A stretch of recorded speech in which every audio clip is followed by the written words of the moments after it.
Welcome to the Trade and Industrial Policy Strategies official podcast, the show where we delve into the fascinating world of economics, policy research, and development. In each episode, we bring you conversations with leading experts, policymakers, researchers, and business voices to explore the economic transformation agenda, from industrial policy and regional trade integration to the green economy shifts and more. We as a TIPS organization strive to create dialogue that supports development in many various industries. I'm your host, Tobani K, a communications officer at TIPS. Welcome to another episode of TIPS Podcast. Today, I am joined by none other than David Mparutsa from Absa Group. Hello, David. How are you doing today?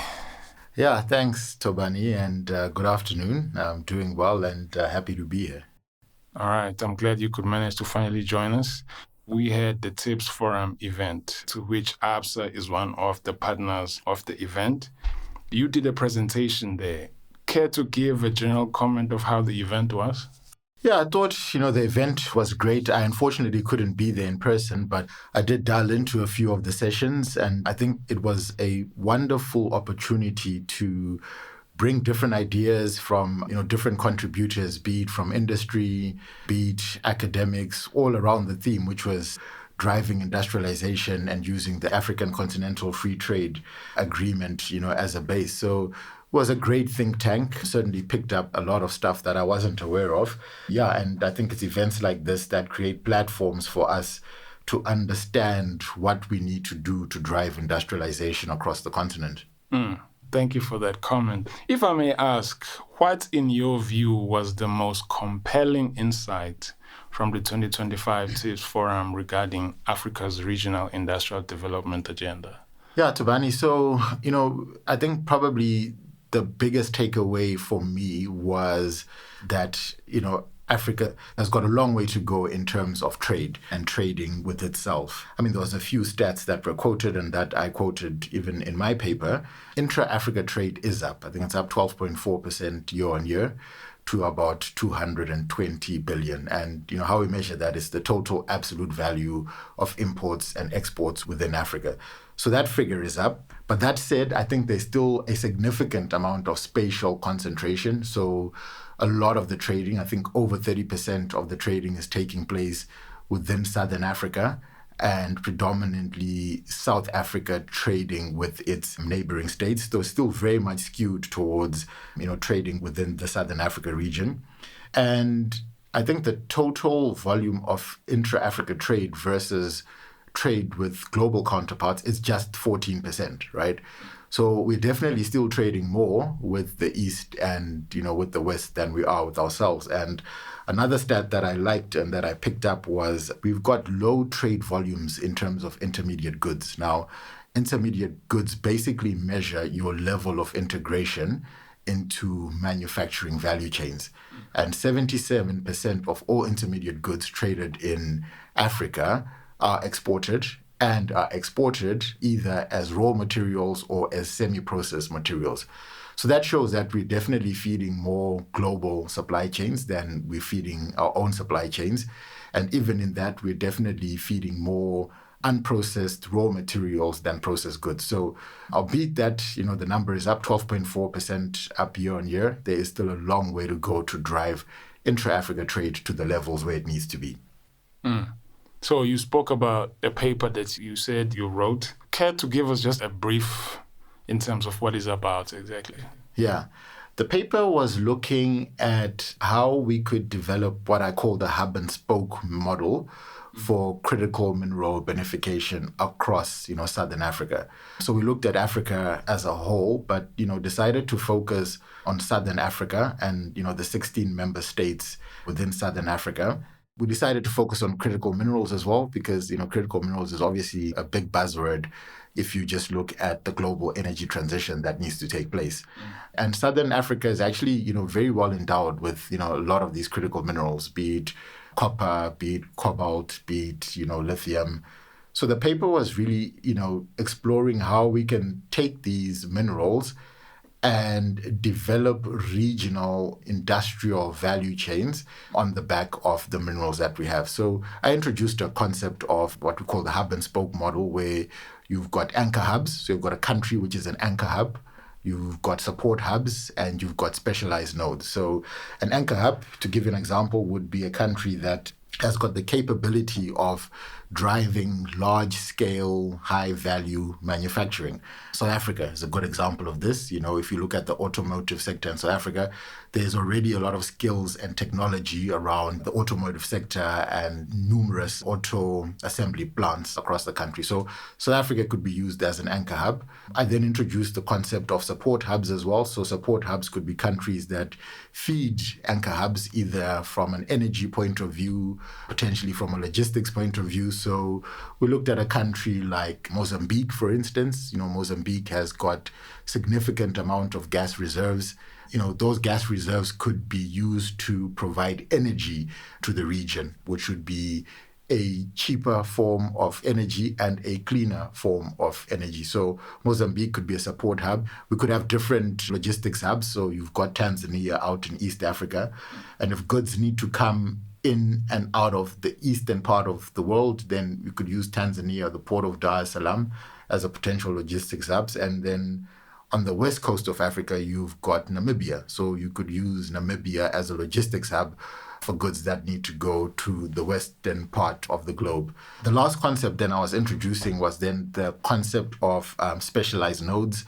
And specialized nodes would then really be a country which would then be involved in high-tech manufacturing, research and development, as well as any, technical innovation, right? So that could be anybody. Botswana could put up its hand, it's got high levels of education. Namibia could say, we're going to manufacture a specific component part that is going to go into, battery manufacturing. So it was really about looking at the region and getting different countries to perform different roles based on their competitive advantage. So that's what I was really introducing in the paper. Just as a precursor to my next question, David, I was reading a guide for governments, which was published by the Intergovernmental Forum on Mining, Minerals, Metals, and Sustainable Development, right? It equips governments with practical frameworks to assess which minerals should be designated as critical based on strategic needs rather than fixed lists. So just for the average listener, may I ask you what makes minerals to be critical? Yeah, that's a great question, Tobani. And you can answer it in two ways, right? I think there is a global definition of critical minerals. And I don't know if it's a global definition, but I've certainly seen, how specific countries, be it the US or China, defining critical minerals, which are minerals that would be involved in the green energy transition, right? Yes. So it could be the likes of, copper, which will be involved in electrification. Any electrification project, copper will be there. A lot of what we're terming battery minerals, so minerals that are required to have, batteries that can store energy for a longer period of time. So it's your graphites, it's your lithiums that would be, responsible for driving efficiency in batteries. And all of this is kind of, maybe it's feeding, electric vehicles. It could be feeding solar energy, as simple as that. Lots of people in Africa still don't have access to electricity, and solar is possibly the better and cheaper way of solving for this energy poverty. So all the minerals that are involved in this value chain is what we defined as critical at a global level. Let me call it that. Funny enough, I was at the mining Indaba earlier this year, and, the Minister of Minerals had a very interesting definition of what he defines critical. And he said, if there's a mineral in any country which is contributing X amount to your GDP, it's contributing X amount to your employment, to your foreign currency earnings, to royalties collected, then by default, in his view, that should be defined as a critical mineral. So he made the example of coal, for instance, being defined as a critical mineral in South Africa, because of the contribution to GDP and employment and its importance in the industrialization of South Africa. So that was a very interesting and controversial statement. But yeah, I mean, I suppose there's a global definition of looking at it. There's a green energy definition of looking at it. But I think there's a much more localized definition of looking at it, which the minister kind of alluded to during the Indaba. Yeah, it sounds like he was looking at what really works for the economy here rather than taking a global definition or perspective, what we're saying. All right, so my question is, critical minerals are often cited as Africa's strategic advantage in the global energy transition. How can the continent shift from being a source of raw materials to a globally competitive processing and manufacturing hub, especially in a way that includes local enterprises? Yeah, so it's, well-known fact, well-stated fact, 30% of the world's critical minerals are available in Africa. Mm-hmm. At the moment, a significant amount of those minerals are exported as raw materials or as unprocessed ore, if I can call it that. I think we need to approach this is there has to be a specific amount of infrastructure that needs to be developed. Obviously, for you to, go from exporting raw materials or raw minerals to beneficiating them and to processing them. So infrastructure is key. When I talk about infrastructure, energy infrastructure, key. So if you're going to have copper, which needs to be refined, if it's aluminium, you need significant amounts of energy to be able to do that.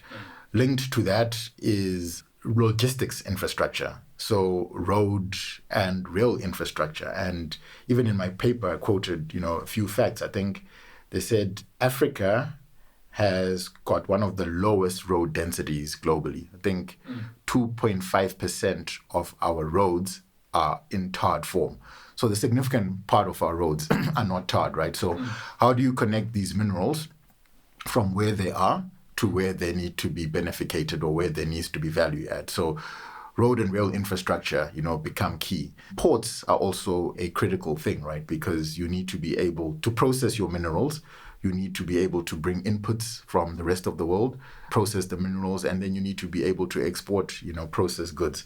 So ports efficiencies becomes critical. And, I have spent a bit of time traveling down the East African coast this year. So from Tanzania, Mozambique, even into Durban. And what you'll always see down that coastline is just ships littered or waiting to come into, the harbor to offload goods or to onboard goods. So ports efficiencies needs to be key. So that's something that the continent needs to look at. Outside of infrastructure, right, skills and technology, there's a significant amount of skills that's required, to do this. And the skills and technology base might not exist on the continent at the moment. It would certainly exist somewhere, and it will be about how do you learn, how do you borrow from those that are driving beneficiation or value addition of critical minerals. All of this needs to be funded by somebody. The infrastructure needs to be funded by somebody, especially massive funding gaps around, infrastructure. And then the coordination of all these initiatives. If I reference back to my paper, it's all about the hub and spoke model. So if a country is responsible for extraction of critical minerals, let's say DRC, for extracting of cobalt, where is that cobalt going to be processed? So you need the infrastructure built to connect, those two. That cobalt could be processed in South Africa because South Africa has got high manufacturing, capability. South Africa could get energy from Mozambique. So all of that needs to be coordinated. One of the biggest impediments to intra-Africa growth is industrial policy is largely driven in isolation. So Mozambique is not looking at what Zimbabwe is doing. Zimbabwe is not looking at what Zambia is doing. Zambia is not looking at what Botswana is doing. So everybody is developing industrial policies in isolation. And the region needs to come together and understand who has got a competitive advantage to play what role within a value chain. So I already said South Africa, manufacturing. DRC can be a supplier of raw materials. Mozambique could be energy and logistics. Namibia could be something else, right?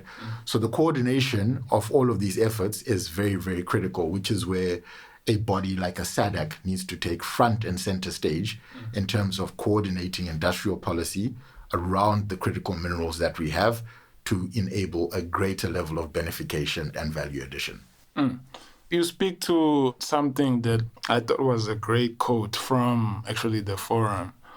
Well, they were saying that the African continental free trade area seems to be more of a trade policy rather than an industrial policy. Correct.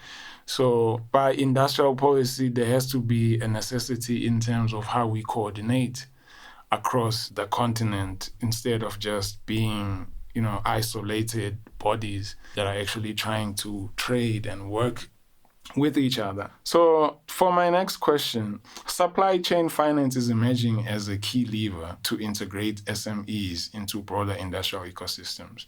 I mean, SMEs and minerals, that's your niche? Yes. Yes, okay.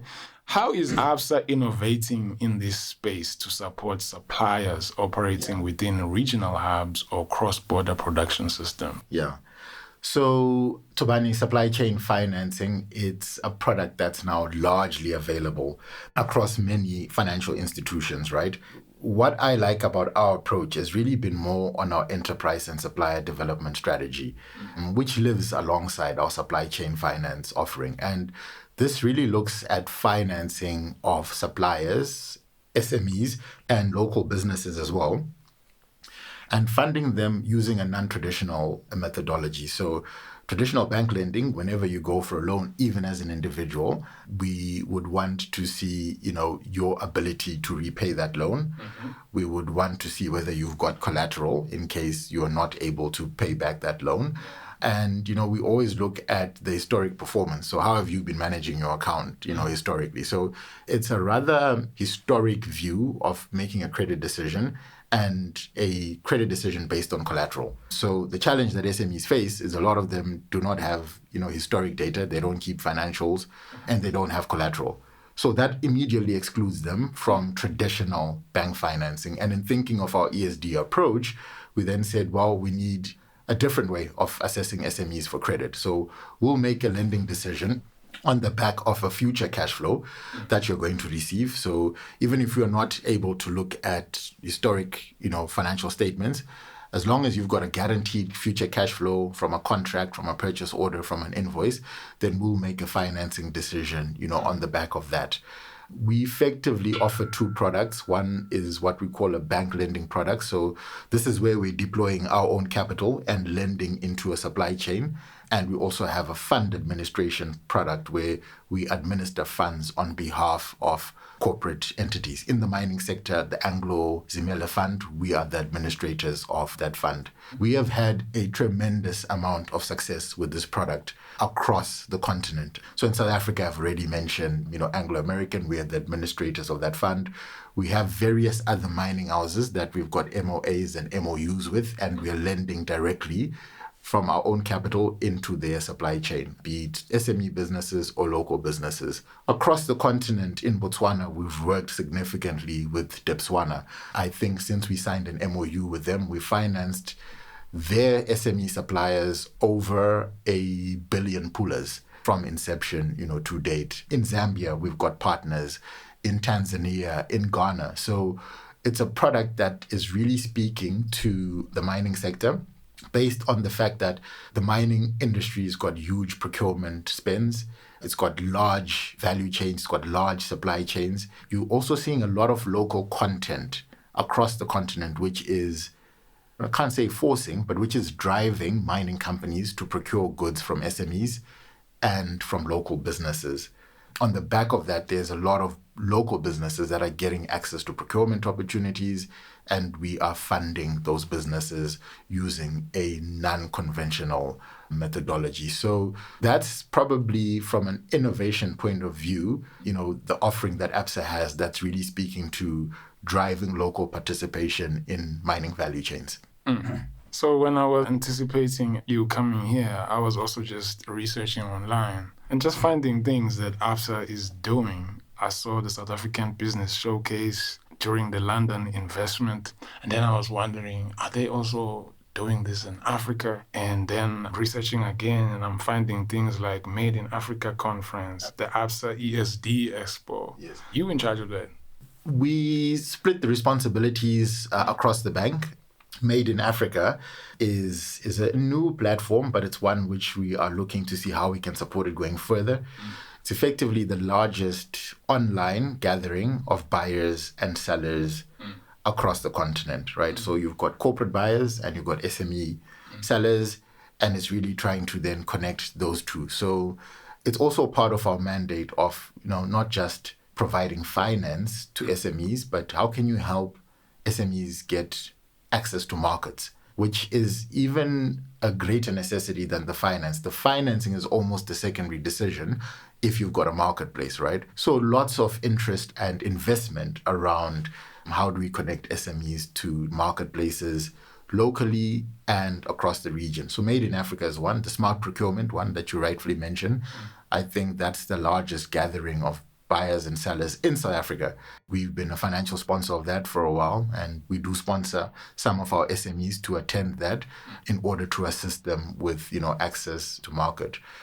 Over and above that, we also do trade missions. So in Zambia, for instance, I think last year we did a trade mission. We take Zambian local businesses, we took them across to the DRC for them to look at potential opportunities and business opportunities. So also really trying to help SMEs get a marketplace, because like I said, that's the biggest impediment to SME growth is they lack markets. Once you've got a marketplace for your goods, financing decision becomes a much easier decision. Tobani will also do a lot of thought leadership around this area. It's the reason why we published this paper.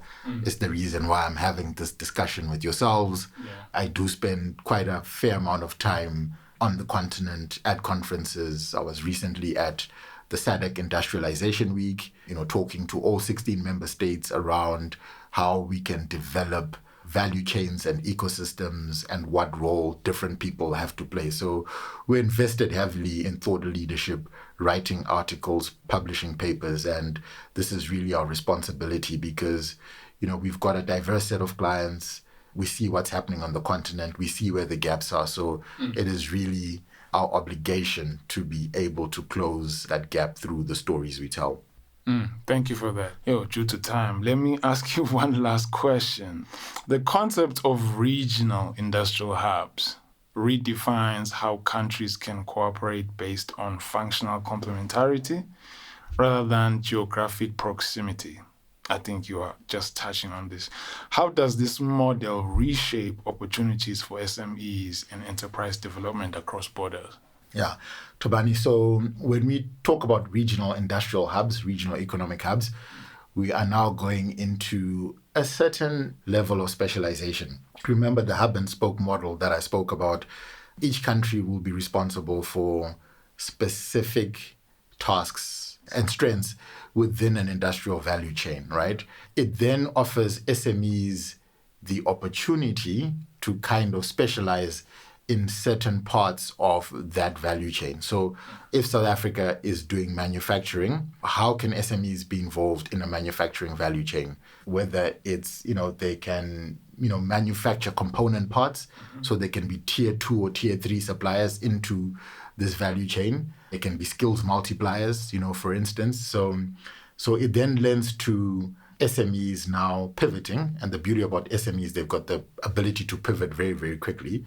So they pivot based on the specialization that their country is taking part in. If you are a logistics hub, for instance, and goods need to be moved from your ports into inland Africa, lots of opportunities for logistics, right? So SMEs need to play a greater role in the logistics value chain in that particular space. So as we specialize, as we play to our strengths, SMEs must follow the money. I always say you must follow the money.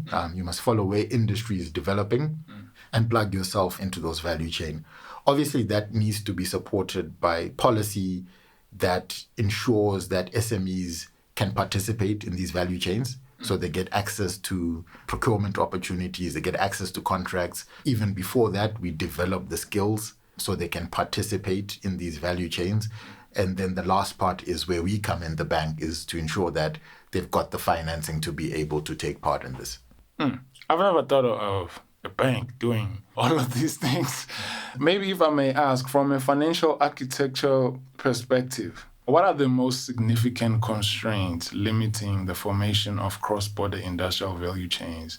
And how can commercial banks like Absa help overcome these constraints? Yeah. We'll go back to the point on infrastructure, Tobani. So I think the World Bank stated anything between a $68 billion to $128 billion infrastructure financing gap in Africa on an annual basis. So that's a massive amount of capital that needs to flow to be able to, drive infrastructure investment across the continent. It's such a large number that no one bank can take up or has got the capital base to be able to, to close that gap. So project financing for banks becomes very important, right? Because, a lot of these infrastructure projects require a certain degree of project financing.